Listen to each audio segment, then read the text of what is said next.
Good day to all my dear students. Hope you all are fine and safe. It's me, Hema Miss.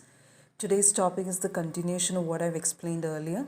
It's all about the features of our Indian Constitution, and the fourth feature is the fundamental rights. Fundamental rights are considered as the conscience of the Indian Constitution, or we can say that it is the inner voice or the core of the Indian Constitution, because it guarantees the rights of the individual against the misuse of power by any authority or even by any individual. As you'll know that the Europeans ill-treated the Indians in many ways, like not providing proper recognition, no voice to express, everything was completely restricted or blocked by the European force. So to overcome from this, our constitution makers adopted this unique feature called fundamental rights, thereby to protect the citizens against the arbitrary and absolute exercise of power by the state. In short, we can say that fundamental rights that included in the constitution that guarantees the rights of the individual against the state as well as against other individual. Not only that, constitution through fundamental rights, it guarantees the rights of minority against majority. For example, if you take any sort of society, there we can see two communities, like one lies in the majority and other lies in the minority, maybe in terms of language or religion or caste or gender.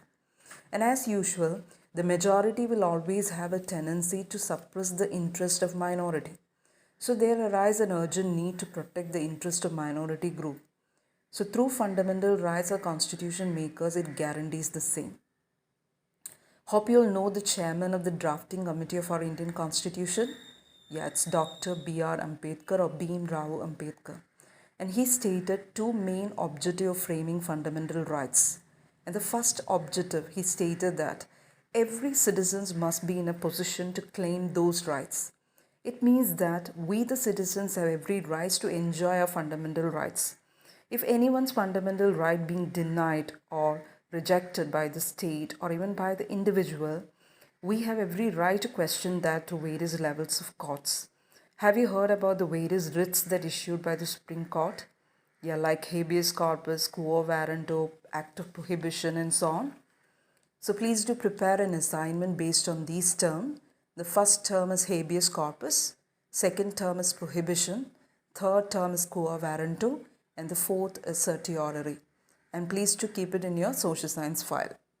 Okay. Now the second objective, he stated that fundamental rights must be binding upon every authority that has got the power to make laws.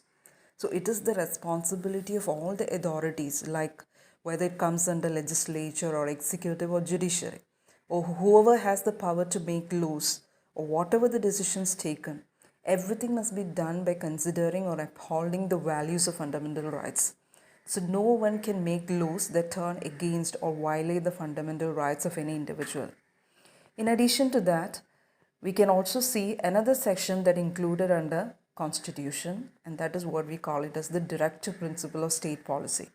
It is nothing but a guidelines for the government to frame laws and policies, and thereby it ensures socio-economic reform so that it helps to reduce the poverty of the people or masses.